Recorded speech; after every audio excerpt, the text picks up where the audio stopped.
Hey, what's going on, everybody? Ryan from Sports Card Radio. That's right, we're back for another episode of the R-Rated podcast, hosted and sponsored by SportsCardRadio.com.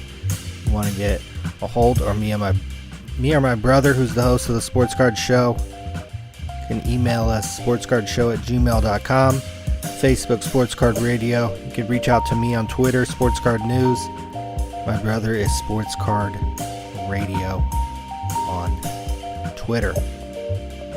Been, I think, a couple weeks since, or I don't know, about a week or so since we did podcast. Just a guy trying to sell some football tickets, really for the sake of my own employment, since this is my main source of income.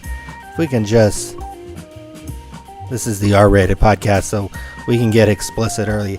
If we can just shut the fuck up about kneeling and standing and the American flag and the fucking stupid national anthem until the Ticketmaster exclusive ends here in a couple months.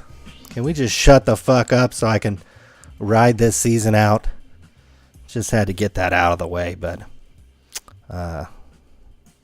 Jesus Christ, can we just play some football and sell some fucking tickets and get some good weather? But did have a good week last week, and this week's shaping up to be a good week if I dodge some weather in one game that I have about 50 tickets to. So if we dodge the weather there, that should be an easy 4-figure payday just on that game. So looking forward to that. But we got some topics, sports card topics. Some of them we'll spend a little longer on than others, but some of these are little quick hitters.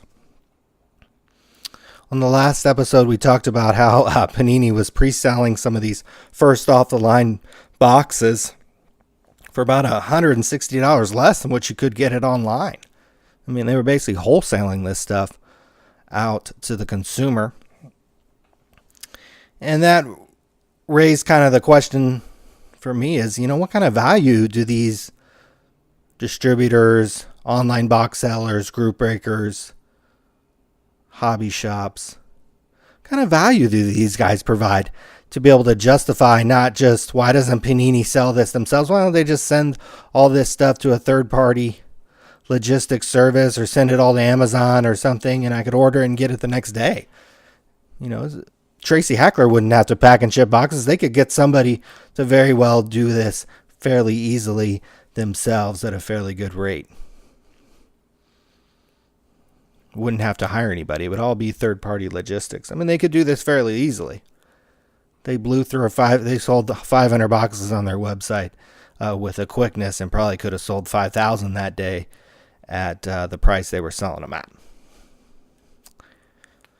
So we'll talk about value and how you could overcome that as a store, an online seller, or group breaker. We got a couple email questions. We'll address those.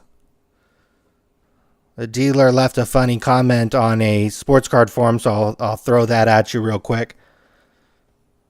A podcast about baseball cards, we'll mention that. New season of NBA products. Those might get pricey. I'll explain why. And I downloaded a program my brother has mentioned before, I think maybe on his show, or that we talked about when we did the national show. But I finally got around to downloading it and seeing how much I made on Amazon in the couple months that I was sending stuff in. Actually, I haven't sent anything in since late June. It's been over 3 months since I've sent anything in. But I'll tell you the progress there.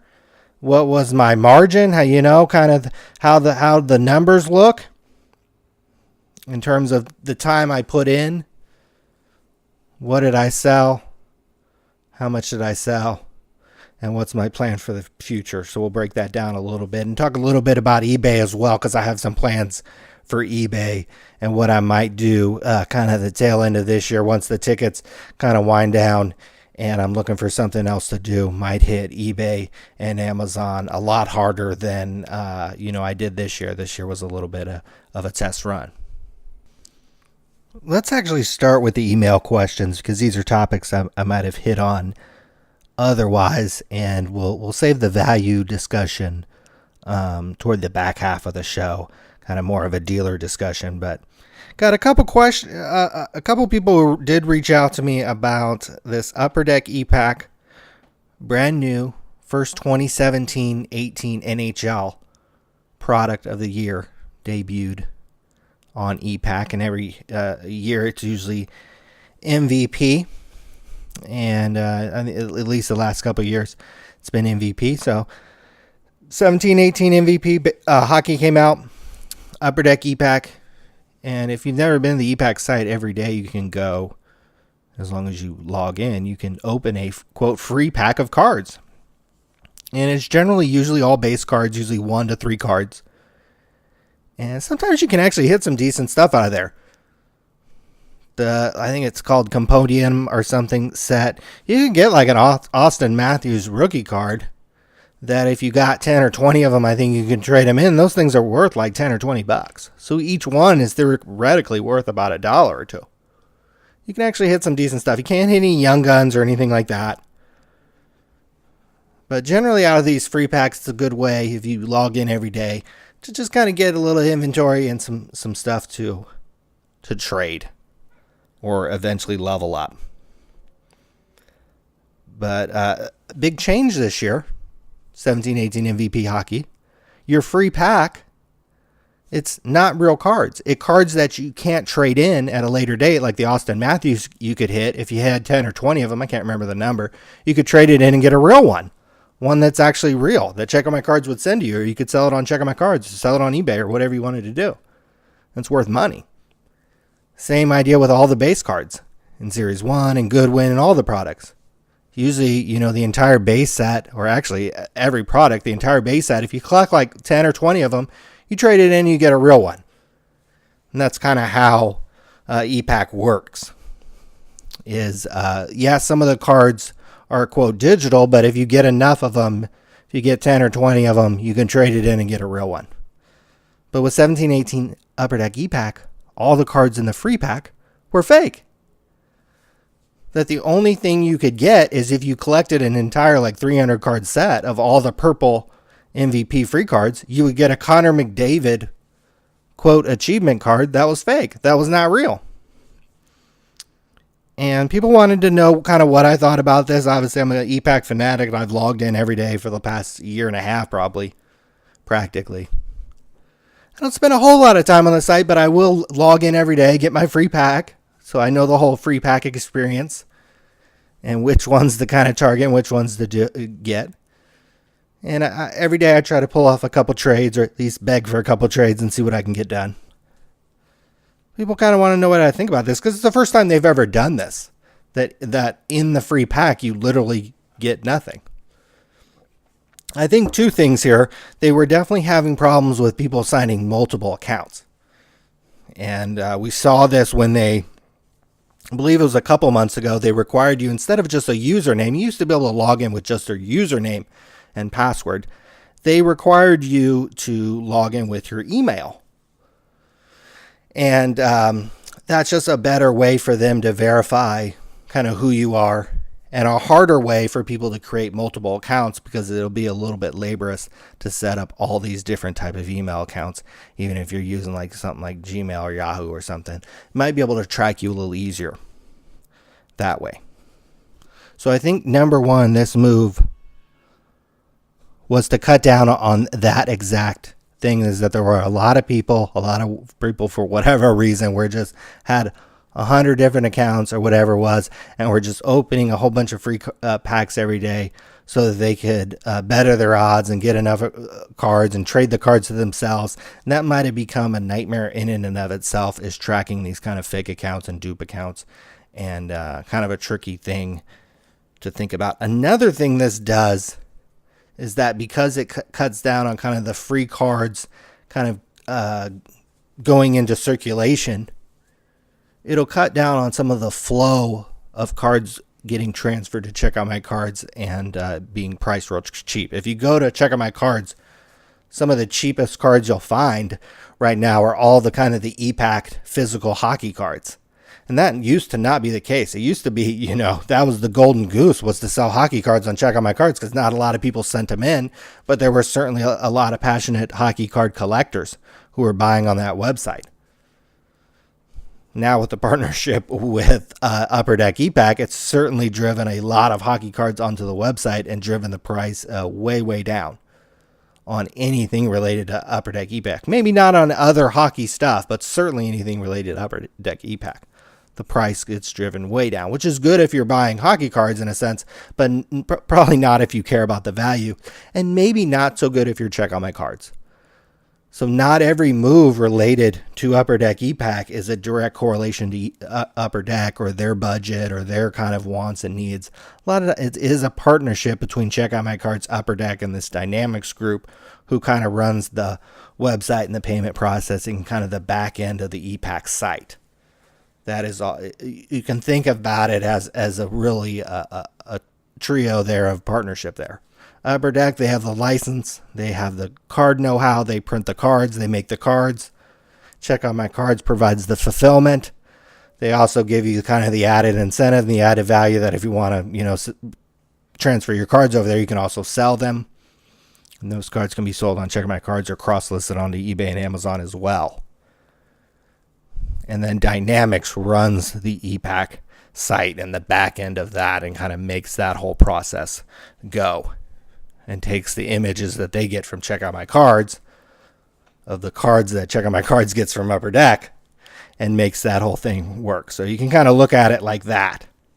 And so not every decision that gets made on this EPAC site is, kind of a decision maybe Upper Deck would make, but it's a decision maybe to ease some of the influx of cards and cheaper cards going into Check Out My Cards. And also maybe some of the really headaches probably involved in tracking these dupe accounts and these fake accounts on the Dynamic site. Not saying that I like it. I mean, like I said, I log in every day and get those free packs too. And 17-18 MVP certainly would have been a pack I would have been opening, and it probably until the Upper Deck Series 1 came out. So for another couple of months or several months. I would have been, opening those packs every day, doing a lot of trade. So it does hamper the site a little bit. But from the perspective of Upper Deck, Dynamics, and Check Out My Cards, I think those are at least two reasons why the dupe accounts and the influx of kind of cheap cards going into Check My Cards, why you don't see, or why you saw the move to an all fake free pack and all fake reward, which is really pointless. There might have been a way to do this. Could have made it really hard. You could have made, a whole set. Maybe you get a McDavid, but maybe you had to collect 5 of those McDavids. Maybe you have to make 5 complete sets. Just give these guys a little bit of hope. Give these cards a little bit of trade value. The problem is these purples have like little to no value. There are going to be very, very few people who are going to be chasing this fake McDavid card when there's all kind of real McDavid cards that you could get fairly easily through trading, or I guess if you wanted to open the packs. But I think for the time being, I would be opening the other free packs that are options if you're a daily user of that site. I mean, because if they're going to make it so that to get real cards, you essentially have to pay for them, then I would take advantage of whatever's left as a free option and be opening those, because those MVP purples have no value. And maybe that's something they'll think about. I think they literally could make it very, very difficult and almost insanely possible. I mean, collecting 300 of those purples times 5, that takes some work. I don't care if you have dupe accounts or not. And you're just opening free packs with 100 different accounts. That's going to take some time, let alone if you would even get the whole set. So just give them a little bit of value. That would help. Again, this only affects and impacts the free packs of cards. The pay-for-play 17-18 MVP packs work very much the same way as the site has always worked. The cards, if you get enough of the base cards, I think it's, 10 or 20 of them, you can trade them in and get the little green parallel or whatever it is this year. So I actually opened a box and have done a little bit of trading and so forth, and but the free packs are totally worthless. So moving on, second email entitled Mastro Auction. so this should be good. Ryan, here's the email. Ryan, you don't know me, but I've come across something on Google via your website about this Mastros shill issue during the auctions. I'm guessing it's about 10 years ago now? Not sure if it matters any longer, other than I would like my name cleared, but I didn't do anything of the sort. I'm guessing between Mark and the person who introduced me, they used my information to further their cause. I had never sold anything in an auction before this auction and haven't done so since. I'm a collector, not a seller. Yes, a complete novice, and I'm guessing naive or too trusting as well. If it's a dead issue, so be it. But seeing my name attached was quite disturbing to me. If you'd like to speak to me, feel free to call me at my office, and he gives his phone number. Either way, thanks for your time. All the best, William, quote, Vassie, unquote. Vanelios, I guess, is the name there. What this is probably in reference to is the FBI released a shill bidder list from the Mastros auctions, shill bidding that took place in the early 2000s. That was a feature on the American Greed TV show on CNBC that we talked about actually on this show. The FBI actually released a list of all the items that were shill bidded on, or at least that they had records of. Mastro and the company themselves actually destroyed like years and years of records, like years. So literally the FBI only got like a very short, I think it was about a year and a half snapshot of what items were shill bid on, who those items belonged to, and when the items kind of were bid on, and all sorts of stuff. And a bunch of guys were implicated, and the FBI either leaked or this list kind of got circulated. So I certainly would never take anybody's name down unless the FBI themselves. Certainly if that was an FBI agent asking me to take the list down or take a specific name down, I would certainly do that. So, but if somebody just reaches out to me and say, hey, I'm Joe Blow, can you take my name off this list? That won't happen. And you would have to probably contact the FBI, contact them, and then if they in return contact me, say, hey, this guy's a clean guy, can you take him off the list? I certainly would do that. 3 quick little topics before we get into the kind of the value discussion about dealers and kind of providing that for your customers in this real kind of changing retail and e-commerce landscape. Good quote from a dealer here that I saw on a message board. He said, when the leaves turn brown, baseball card prices usually go down. And I can definitely see this. Somebody like me who's a San Francisco Giant fan, they had the first or second worst record this year. I mean, they were horrible this year. I'm more interested maybe in college baseball and high school baseball to see who the number 1 or number 2 pick is and who's going to be the new San Francisco Giant top prospect. Certainly not interested in buying any late season baseball products. And, experienced card dealers and experienced kind of breakers, they kind of know that even in the best years, sometimes toward the tail end of the year, the card companies just keep pushing all this stuff out. And if you look at the release calendar, there's a lot of stuff going to be coming out, not only baseball, but you're going to have a full run of football and basketball and hockey coming down the pike here real soon, in just a few weeks.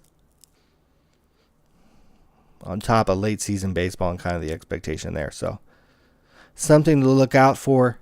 A lot of new sellers, rookie sellers this year, and maybe they think that the Aaron Judge train will just keep rolling for the next 5 or 10 years, and there'll be another guy next year who'll hit 65 home runs, and maybe there will be.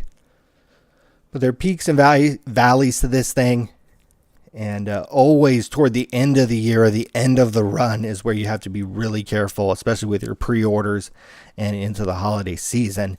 You want to be ordering stuff that you know for sure you're going to sell, and you know for sure you're going to be able to turn over, and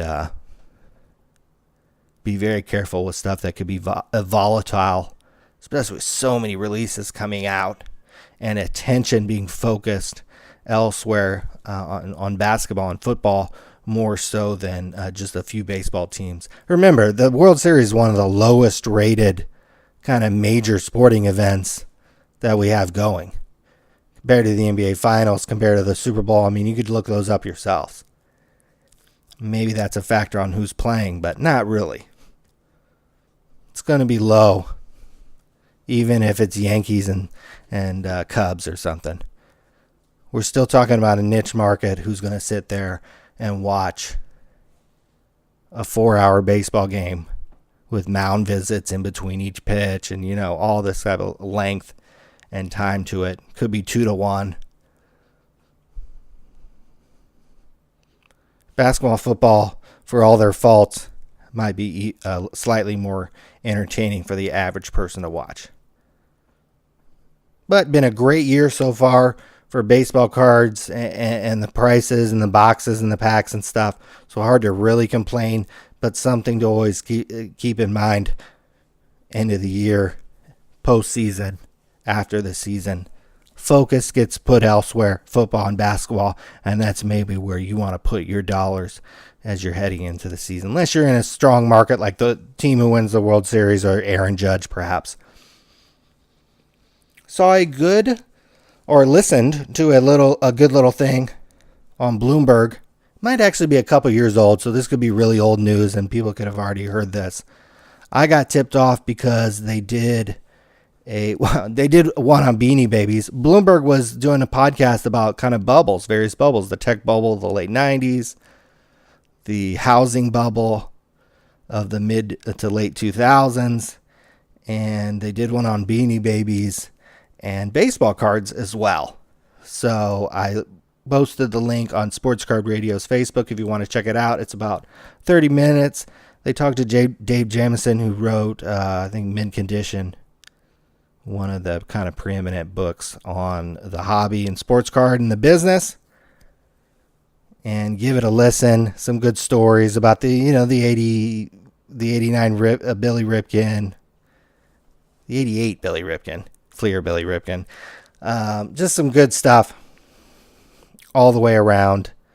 And the Beanie Babies one was really good too. Had an author of a book who wrote a really good book on Beanie Babies. Definitely one of my favorite books. So it was good. He's a very sharp guy, younger guy too. So did a really good job on the book and did a good job also on the podcast too. So a couple things to listen to if you're out there looking to fill some time with a podcast. Maybe you're at work or you're chilling, relaxing at home.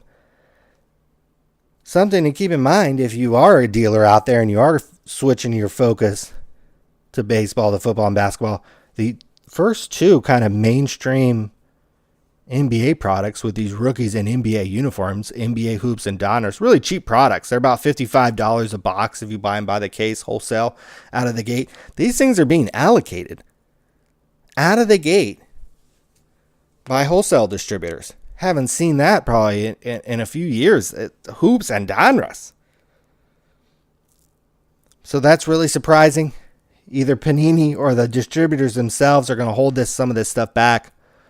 So that in the first couple of weeks of the season, when Lonzo Ball's throwing no-look passes, when Markelle Fultz drops 25 on somebody, when Jason Tatum steps back and scores 18 off the bench for the Celtics and people start talking about them competing with the Cavs in the Eastern Conference, or if Dennis Smith Jr.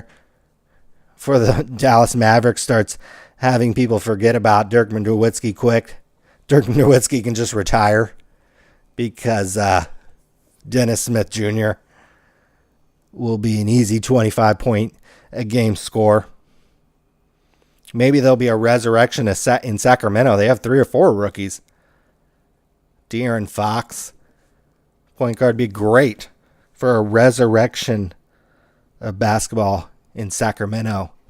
And if you had the Warriors, Lakers, and Kings all playing well, that would be really exciting. I would go to a lot more basketball games than I presently do. And may even revolve some vacations around watching those 3 teams play basketball, since I live pretty close to all 3 of them. So could be a very, very, I can't even stress that enough, how exciting a basketball year it could have. It could be. The Lakers have had the 7 pick, the 2 pick, the 2 pick. The Lakers have had high picks. And the fans and myself, as a long-time, lifelong Laker fan, have never been more excited about a rookie since Kobe Bryant. And we're talking about Lonzo Ball here. And the other rookie they have, Kyle Kuzma, could be a mini Klay Thompson and could surprise a lot of people. And his cards could be priced really high and could just add more value to the products for anybody breaking this stuff. So keep an eye on this stuff. If you can get hoops or Donruss under 55, 60 a box, buy it. At the very least, you're breaking even on it. The very least. It's not something that's going to shoot to $150, $200 a box unless these guys turn into, James, Carmelo, and Bosch or whatever. And Wade, that group, the 0304 group. And you'd have to sit on that probably for a long time. But if they're allocating this stuff, you should be able to get rid of this stuff pretty easily. In a group break, you might be able to even just turn and burn this stuff. Open the stuff. The Lonzo Ball rookie itself might be a $15 card. $10 or $15 card. Usually the rookies out of there are worth 50 cents a dollar.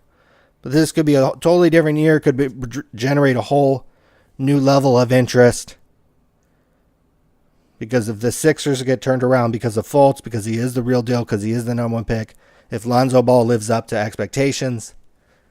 De'Aaron Fox could resurrect the Kings. Dennis Smith could be the best rookie out of all of them. He could average 23 a game right now.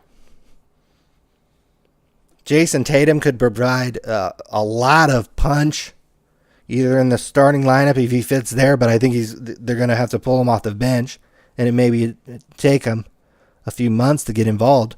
That kid has a lot of offensive game. He could be a star. And there are several other players that I'm not aware of their game or not aware of their situation that could bust out. So certainly something to be aware of if you're able to pre-order this stuff. And these are the low end products. These are the $55 products. The 8 card, 10 card a pack, 24 pack kind of products. Let alone some of the good stuff, the prisms, the mid-tier stuff. The selects, and then once you get into the high end, the flawless, the national treasures, and the other big brands that Panini has. So not exactly interested or into promoting Panini on here, but Lord, it could be a good NBA basketball card year, no matter who you collect, and as somebody who's interested, or no matter who makes the cards, and if you're into the hobby business as I am, it could be a pretty interesting year. Moving on. Panini doing those first off the line boxes and selling them so cheap, selling them 100 under what, 160 under what Blowout and DE were selling it for. Kind of got me thinking, like, what's the point of these distributors and these online sellers, and to a certain extent these group breakers? You don't think Panini could hire a bunch of guys that at close to minimum wage to sit on camera and break this stuff and sort this stuff and ship this stuff out? I bet they could. They'd probably hire some of you guys breaking right now to do it for them. That's maybe not a bad idea. But what's the value? Why am I paying $160 more if this is kind of what this product is wholesaling at, or what Panini is willing to sell it at? Why am I paying $160 more to buy it from DA and Blowout, or even the distributor? Like in today's day and age, kind of fulfillment. Why can't Panini probably has somebody fulfilling these 500 boxes that they sold on their site. These first off the line boxes, they probably have somebody, a third party, fulfilling that for them. Again, Tracy Heckler's not putting 500 boxes in and taping them up himself and printing out a shipping label. Guarantee these are being fulfilled. by perhaps the people who print the cards and package the cards and ship the cards off to the distributors anyways. Maybe these guys are doing it, or maybe they're getting sent off to another place and a third party's doing it there. And this is a real thing. My brother and I are kind of looking into it ourselves for someone to do it for eBay items, stuff that you would sell on eBay. So you'd essentially be treating eBay like you would Amazon.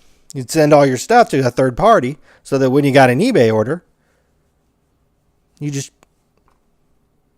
put in the information to this third party and they shipped everything out for you and they handle the returns. This is kind of the way the world is moving. It's one way you can scale your business really quickly. Panini can pay for storage for 500 boxes, but they could send 5,000 and sell those. And instead of having a Panini warehouse, all of it could be stored at a third-party facility. That would theoretically be much cheaper than leasing out your own space and having that long-term commitment and insurance and taxes and blah, blah, blah, blah, blah, blah, blah, blah, blah. With the way Amazon is moving, and they are the largest, fulfillment kind of center in the world right now. Order something from Amazon, you could be ordering from who knows. It's just being fulfilled by Amazon. And Panini could do this for boxes and save everybody $160 instead of buying it from Joe Blow. And they could hire a bunch of group breakers at dang near minimum wage. I know that for a fact. They could hire these guys at dang near minimum wage to sit around and open this stuff on camera and sort it and pack it and ship it. And only write Panini product.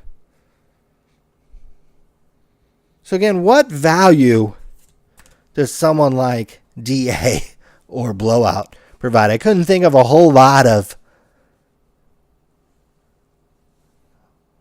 value that these guys provide. Somebody like Blowout probably uses the third-party fulfillment himself. Or for a portion of his inventory. And that's part of the value that DA and Blowout do provide, is they have a bunch of stuff. And I'll even talk about later how much I made just sitting here, clicking a few buttons, ordering some stuff from DA Card World, and sending it into Amazon myself.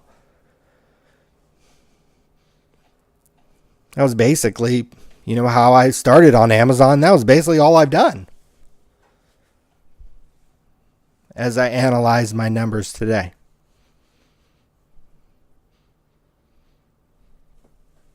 So Blowout and DA, they have a breadth of inventory. They have a lot of inventory. They have it.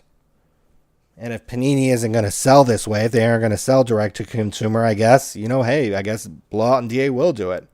And they'll just charge you $160 more a box than maybe if Panini did it themselves.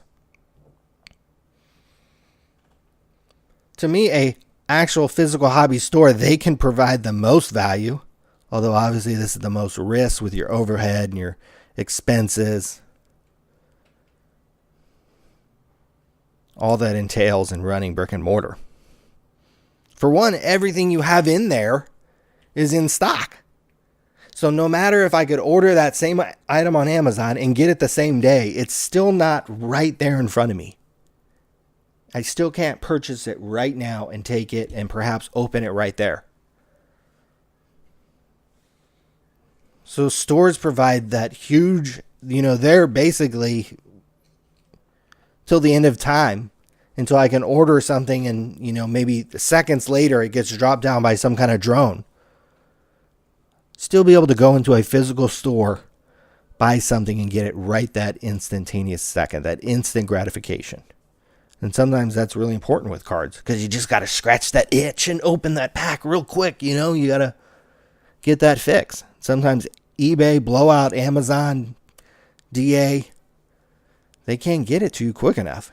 Even at the fastest shipping, you might have to wait several hours or at least a day. At least a day in most cases. So a store is going to have that in-stock experience. Even the worstly stocked, even the most poorly stocked store is going to have something. If you're in a store, obviously the basic stuff, you could provide really good customer service. You have all the added supplies, you have everything they need, you could talk, you have the game on in the background, you have your buddies coming in, you could trade. A lot of added value a store could add just because you have that physical location. You could sell the cards for them. They could pull the card and be like, wow, that's worth $100. Oh, well, hey, I'll put it on eBay for you. I have a consignment service. Let's do that.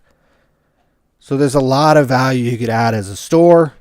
You can not only sell the cards to them, you can sell the cards to them. You could sell the cards for them and take a commission there. I think that should be a big part of every store and certainly every breaker. We could throw that into the group breaker category. We'll talk about in a second. One other benefit it added for the store, and there's probably several more that you're thinking about in your head or you could add to this list, but one is you could sell by the pack. I mean, it's hard. Would you really trust buying packs on eBay or Amazon or Blowout or DA? Maybe something cheap, but certainly not something expensive. Whereas you might trust your hobby shop guy. You might see the box being freshly opened. So you might be picking from a fresh box yourself. Or a box that you've seen the packs come out of. A few of you in there buying or playing War or whatever it is. So a store could provide a lot of benefits. And that even if Panini was selling stuff direct, there's still so many things a store could provide that even buying something from Panini, probably not getting it the next day. And you're certainly not getting it instantaneously.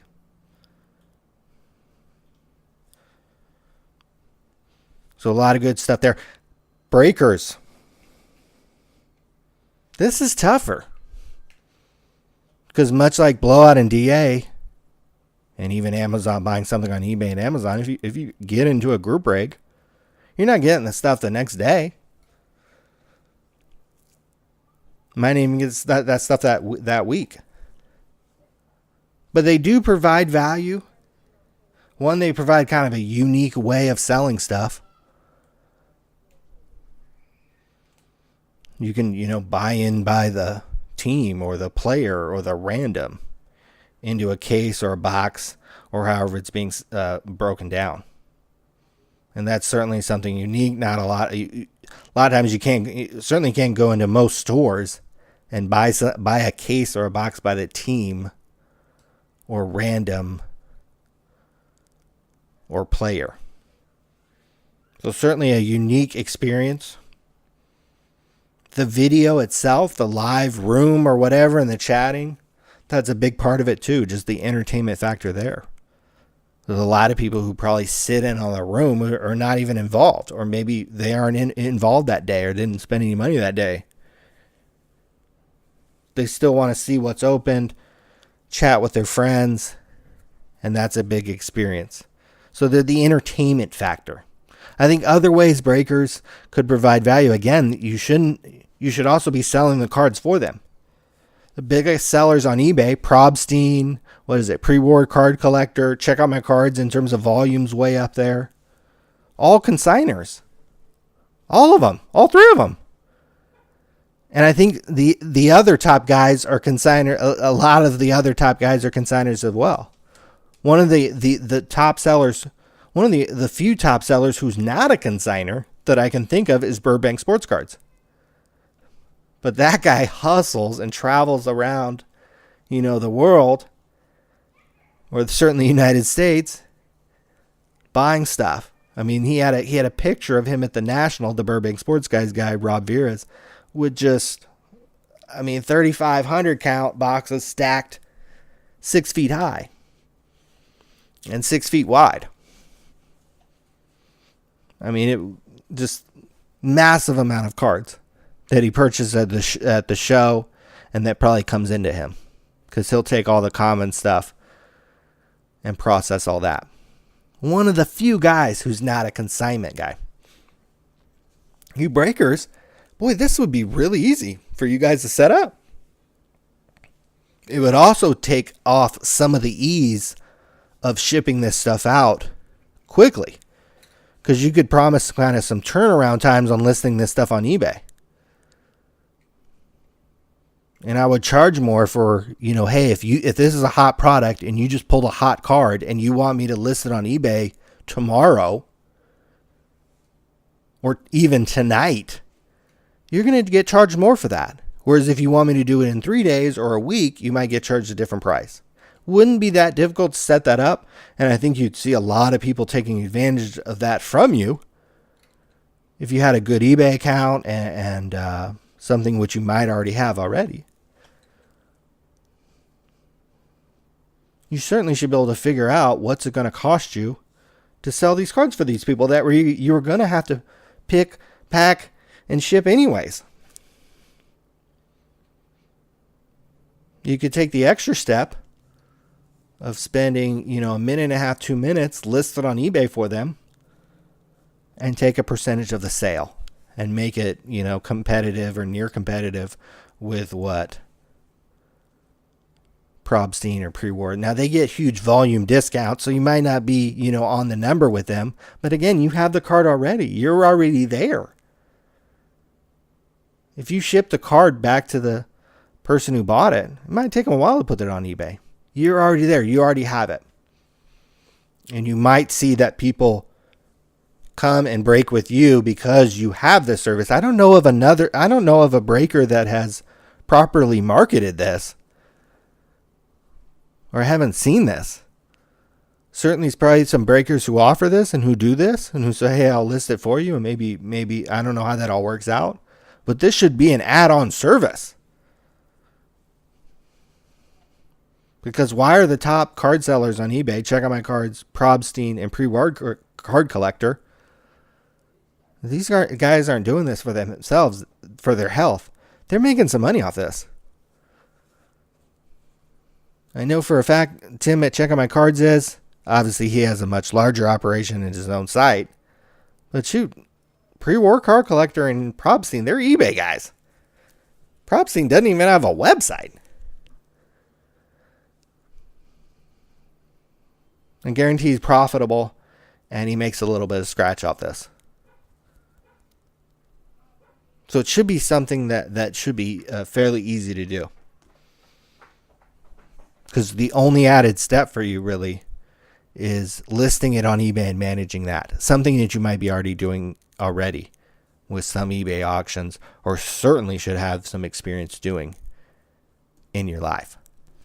So I just saw a lot of complaining out there. A lot of people, I posed kind of the question is, what value do these dealers provide? And a lot of just, oh man, what are we going to put people out of business and they have overhead and this stuff? I guarantee when you make 99% of the purchases you make in your life, you aren't thinking about the guy's overhead and the guy's kids. You're trying to get the best price and the best deal. Let's face it, especially for major purchases or expensive purchases. Maybe not so much true with cards, but I guarantee people don't want to pay $160 more per box than they normally would, just so that they could order it from Buddy DA and Buddy Blowout Cards, or support your hobby shop, who's charging $160 more. Again, he better be providing a whole lot of value if I'm coming in there and spending $160 more. There better be a leather recliner for me to sit in there, maybe some eye candy to look at, a really big television, Wi-Fi, other collectors I can chit chat and trade with, and yeah, maybe that $160 extra is really worth it. So think about that, because again, you could be crushed at any minute. Panini could just send all these boxes to a third-party distributor, and it would be cheaper than what they are doing now, and they wouldn't have to deal with all the headaches of the 5 distributors they have to deal with, and this person ordering this case, and this person. No, they could just send it to a third-party logistics team, set up the website, run pre-orders off that. If they wanted to figure out a way to allocate it, maybe. But if they just wanted to let it run wild, and, we got 5,000 boxes for sale, however many you want to buy, go ahead. They could certainly do that. If they wanted to hire group breakers at $10 an hour to only break Panini product, again, that's a negative value that you provide to Panini, because after you break that Panini case, you're going to break a Topps case. So why couldn't Panini just hire guys at minimum wage to open, pick, pack, and ship this stuff? They certainly could. And why couldn't they, in select market, open 1,000 to 1,500 retail storefronts that only sell Panini product with the price of retail in most places around the country is fairly inexpensive? Because we all know what has happened to mom and pop shops, not only sports card shops, but kind of that retail in general. It's all being swallowed up by the Targets, the Walmarts, the Amazons, and the big box e-commerce or big box retail themselves. I meant to say earlier, Panini could open stores in select market that are 1,000 to 1,500 square feet, not 1,000 to 1,500 total stores. That would be a massive undertaking and certainly not a good idea. Maybe 5 to 10 stores or less. Maybe one store. Maybe start with one. That was 1,000 to 1,500 square feet. Just wanted to clear that up. Other little things that can give you an edge if you're a breaker or a store or an online selling site. Just the cleanliness of your store or your site, the ease of use, the ease of checkout if you're an online guy, if you're a breaker, just making that whole kind of process really easier and so forth. Moving on to eBay and Amazon, really kind of talk a little bit about Amazon here. And I know some episodes toward the beginning of the year when I was really just kind of sniffing this stuff out, I had really no idea what I was doing. Never sold on Amazon before and was just kind of bored. Had some money I wanted to just kind of throw around and kick around and see if I could get something to stick. And even I remember I had some like Topps or Bowman boxes, football boxes here that I even were just kind of sitting on and figured I would, do something with them, send them into Amazon, see if I could sell them. And personally, I'm rather impressed with how my very few months have gone. The last few months I've had to cool off because I have a much more successful business and operation to kind of tend to during the NFL season and kind of the main ticket selling season. So this was kind of just a few month kind of summer hobby for me that I wanted to see what was possible, what I could scale it up to in such a short amount of time with little to zero experience, and what it would take, at least kind of from a kind of spending standpoint, could you get to. And I was able to learn some things here. So really interesting website called Fetcher, Fetcher, that will provide all the accounting for you and give you a breakdown of your sales and every single last little cost associated with selling on Amazon. And I inputted all those details. They input a lot of the data for you, and then you put what you kind of paid for the item and any kind of extra cost associated with selling. You can add that in. This is something actually check out my cards needs for people who send cards in. But besides the point, this thing does it all for you. It's really, really useful if for anybody who needs to break down kind of the end of the year statement for tax purposes. But really impressive, because as I look at my profit and loss statement, I didn't do anything in January. I wasn't selling. Looks like I got the idea in February, and I had $150 in sales in February. So I just started and maybe sold looks like a couple things there in February, probably those Bowman football boxes that I had during the Super Bowl. I remember that. March, again, just very much a startup kind of thing, only $333 in sales in March.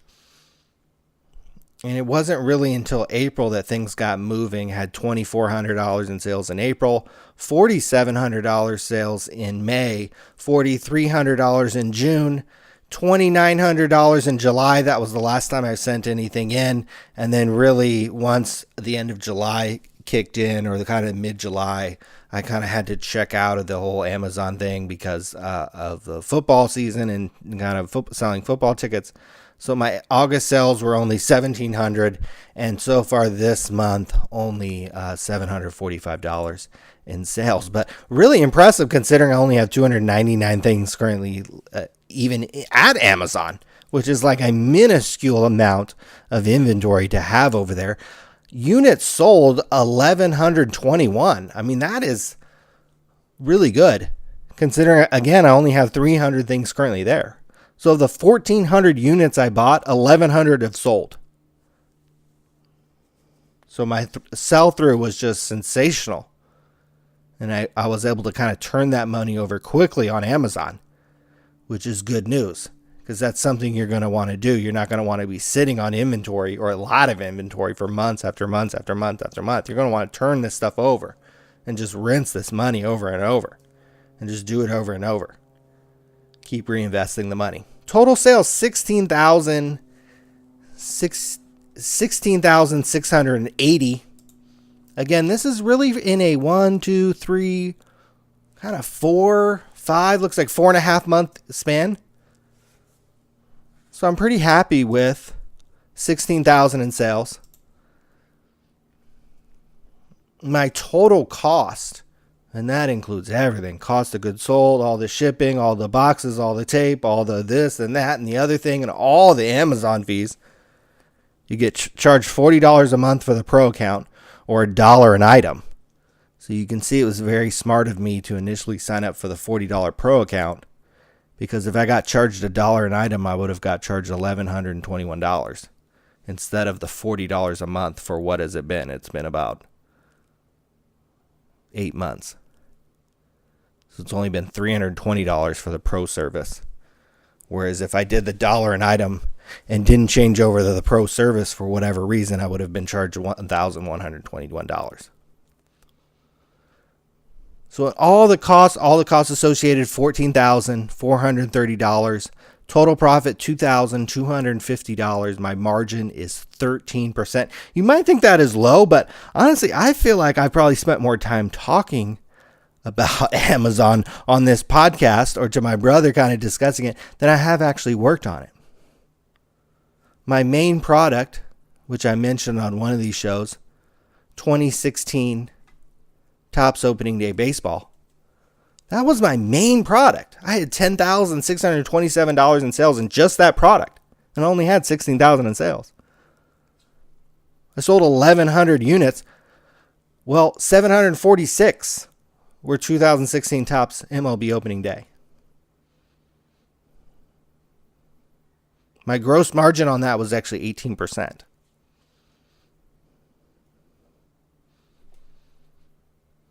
So any day of the week that I can invest $10,000, and then in the case of opening day, I sold through that in about 3 to 4 months. If I can invest $10,000 and in 3 to 4 months get 13 to 18% back, or call it 13 to 20% back, sign me up. Show me any product that I can do that, and I'll buy it and I'll invest in it. Because we're not talking about a whole lot of work here.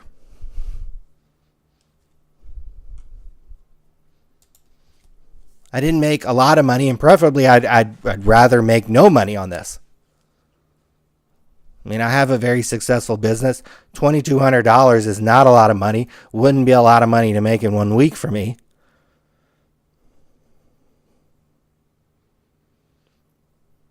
But for something I've never done before and something I was kind of fucking around with for a couple months, and literally just ordering some boxes on DA Card World and then sending them in Amazon. Sometimes these opening day boxes, I had like a stack of them at one point, and they would just sit there, and I was so lazy, and I just didn't send them in, and I should have sent them in. At one point, I kind of ran low. I ran out of inventory for a few weeks during the kind of the peak of baseball season, which was really stupid. I should have got off my butt and sent these in.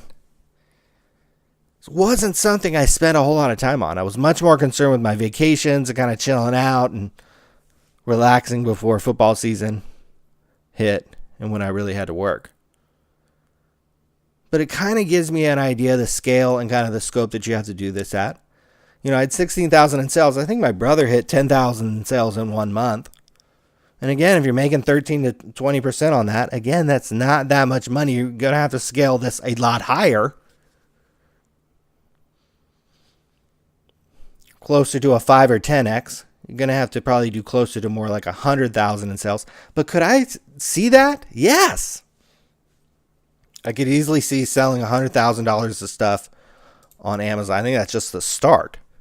You'd want to have $1 million in sales, $1.2 million in sales for the year. And you should if that's the right product and you don't overextend yourself on something. It should be something you make 6 figures on. And it should be something that you're not stuck with a whole tremendous amount of inventory. So pretty exciting there as I continue. I obviously have got to worry about football right now. That's what pays the bills. And that's what kind of puts money in the bank account. But after football season kind of winds down or kind of my games and my teams kind of run their course, I'm going to definitely be concentrating more on this eBay and Amazon stuff. Because I've also made some money on eBay doing basically nothing. I think I have 50 things listed. Again, I got 300 items into Amazon and I have 50 things listed on eBay. I mean, that is nothing. Nothing. But I can see the potential. And one thing I know my brother and I are looking into is like an eBay fulfillment, something where you would send your inventory in that you would normally sell on eBay. There's a lot of things you can't sell on Amazon. A lot of things that I run into that I find that you're either gated out of or the brand's restriction or whatever it is. You just can't sell this stuff on Amazon. You can't sell everything on Amazon. And even now we talked about how Topps is trying to kick people off Amazon or telling people that they can't sell on Amazon. eBay is the wild, wild west. You can pretty much sell anything, any brand, any category, pretty much damn near anything you want. But it's still a pain in the butt. I mean, even the 50 items that I have listed on eBay, I still get orders, which shocks me. I'm amazed. I'm like, wow, this is crazy that people are still buying these like things from me. And I have 50 things on here. And it's annoying to kind of have to go. The most annoying thing for me is the pick, packing, and shipping this stuff. And let alone if you were trying to grow to any kind of scale on eBay, imagine the warehouse or the storage facility or the room in your house or the garage that you would have to store all this stuff. So the easiest way to scale to a big amount and also eliminate the most annoying part would be to do a third-party fulfillment. So we're kind of looking into various places that would do this, how much it would cost, what are the advantages, all sorts of different things. How would that have to work into your margin? I'm comfortable running at a lower percentage margin because I would want to do, 100,000 in sales a month minimum and make 13 to 20%. So you're clearing 10 to 20K a month off this. And I still think that could be more of a second income, second job, because it wouldn't be something that you're blowing through every day. Once you've done your shopping, once you've done your inventory, once you've got your inventory, once you've got your product or products that you're selling, and it may not be that many of them. Again, it was one for me, really, that kind of caught fire. And then I was able to blow through 750 boxes in a few months.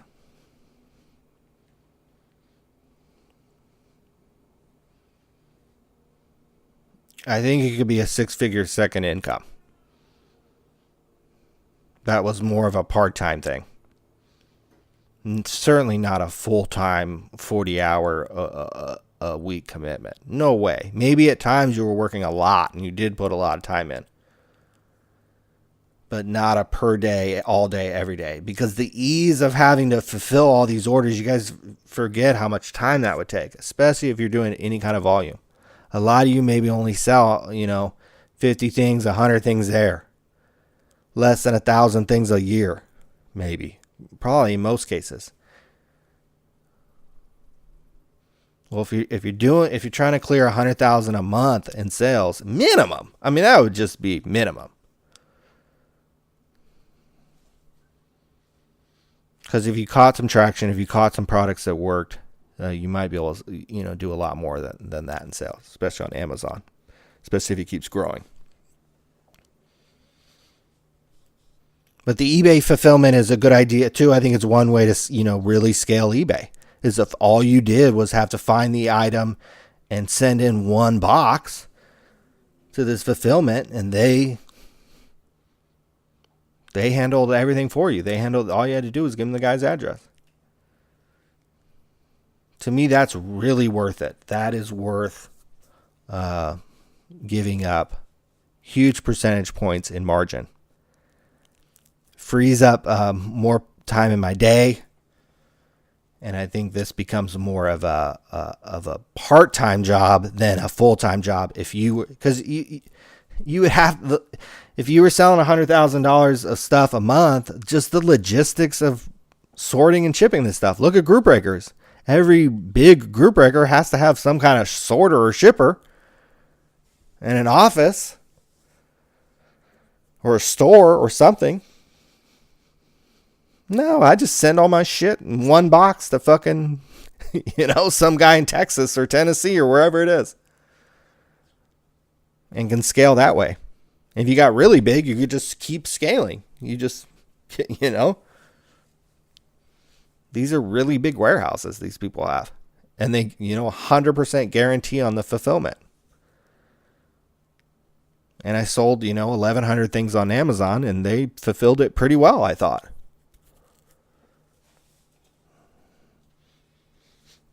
So there's Amazon, there's other people doing it, and you could sell this stuff on eBay or your own e-commerce site. And it's something I'm going to continue. I finally did buy some more stuff that I am going to send to Amazon. It's not coming till next month. It's a Beanie Babies product. It's a little harder to get. I'll be one of the few sellers that'll have it, and I'll be able to promote it on my sites. And even in the group that I had, I saw somebody mention that, hey, where can I get these products? And it was the stuff I'm getting. And I'm like, oh, man, this is good. So I think I'll be able to move. It's not going to be a huge seller for me, but I'd be shocked if I couldn't move. I think I can move one a day or more, maybe, depending. If I bundle them up a little bit, I might be able to move some more. And some people might need to buy quite a few of them. So it could be interesting, but I'll test it out with maybe 50 or 100 of them, send it to them, and then blow up my websites with ribbons and banners and stuff and be like, hey, buy this product right here, and test out some pricing and go from there. But other than that, that's about all I got. Actually, as I'm in the process of moving and doing all this kind of different stuff, I got about 450 or more cards to send in to check on my cards. I'll talk about that when I do that, how much it cost, what I sent in, and maybe over a period of time be like, well, this is, how much it costs. This is, how much I paid for the cards. A lot of them were from damaged boxes or stuff that I couldn't sell that I opened, stuff that I had laying around here. And, I'll talk about that maybe on a future episode when I'm still kind of packing them up and seeing how many I have to send in, but I have at least 450 right now to send in, a bunch of graded stuff too. So pretty cool. Boy, Kristaps Porzingis, boy, buying his cards looks even better and better. They finally got the ball hog Carmelo out of there in New York. So that just opens things up for Kristaps. I bought a select red parallel the other day, and I bought it for such a good price that I decided to send it into BGS through Check Out My Cards. So when I get that back, actually it's only going to be another few weeks probably, I'll unveil the grade that I got on it. It looked decent. I mean, it's hard. I mean, you're only getting the scan and the zoom in, but hoping for a 9 or certainly a 9.5 would be absolutely excellent there. It's like a red prism parallel to like 150 or something. So kind of a nice little card that felt like I got a good deal. That if I spent, I think it was $16 to get it graded, felt like that was a good enough deal. Buying some Shake Shack stock. That is started on the East Coast, kind of a fast casual burger joint. I'm aware of it because of its locations in Las Vegas and in Scottsdale. They have a slamming chicken sandwich. I mean, honestly, I've never eaten a burger there, but they have it. The chicken sandwich is insane. Better than Chick-fil-A. And the hot dog is the best hot dog you could get at a fast casual place. And the burgers are probably pretty good too. Eventually I'll have to have one, but the chicken sandwich is so good that I just can't pass it out. The chicken sandwich is unbelievable. So I'm literally investing in this company because of the chicken sandwich. And there was, when I was starting to put some money in, usually what I do when I buy a stock, I buy it kind of in thirds, or I think about it of buying it in thirds. I don't put my whole nut in at once. I kind of dabble in a little bit, and it was at about like 30 or 31 when I bought it initially. And it went up, I think, to like 33, and then it dropped down today, actually, even down to like 31 again, because one of the ratings agency moved it from like neutral to outperform or something like that, or buy to outperform or something stupid like that. So there's some negative kind of talk about the stock because nobody's really sure how, fast or how big it could really grow. And, the competition with all these other burger joints, and then kind of compare it to all these other burger joints. And I'm like, dude, In-N-Out's great. Some of these other burger joints are really good too, and you can get a really good burger just about anywhere nowadays, and in a lot of different places nowadays. None of these motherfucking places have a chicken sandwich that can touch Shake Shack. If you are anywhere around a Shake Shack, I highly encourage you to check out this crispy chicken or whatever sandwich. I think they have a hot version and a regular version. I just messed with the regular version. It is so good. I can taste it right now. And it's the reason why I'm buying the stock. So they don't have a whole lot of locations right now. So they certainly could grow like really, really big and grow kind of countrywide or even potentially worldwide. But I don't know how solid an investment it is. But the chicken sandwich is so good. And when comparing it to other chicken sandwiches that are quote unquote popular, I just can't pass up the opportunity to invest in it, and maybe it turns into a long-term good deal there. But about $30 a share, I'll be in for quite a bit. I'm only in for about one stage right now, but I'll be making a couple more moves as long as it doesn't shoot up. But hopefully it shoots down for some whatever reason. Maybe not for like salmonella or something tragic like Chipotle happened to Chipotle a couple years, but maybe a little downtrend. I wouldn't mind that at all, and be able to scoop up some stocks that I've been eyeing for a little while. But always a big proponent of gold and silver, especially with these fucking crazy motherfuckers. I mean, the motherfucker testing an H-bomb over the Pacific Ocean. Are you kidding? With China banning Bitcoins and all this stuff, and speaking of bubble, we were talking about bubbles earlier in the show. Boy, that one could go either way. Watched a Netflix documentary on Bitcoin. The one interesting thing about Bitcoin, it is limited to 21 million coins or something, where, baseball cards certainly weren't limited. Beanie Babies certainly weren't limited in any kind of strict capacity. So, if Bitcoins are a bubble or not, who really knows? But, boy, like I said, I'm always a big proponent of gold and silver because those have stood the test of time.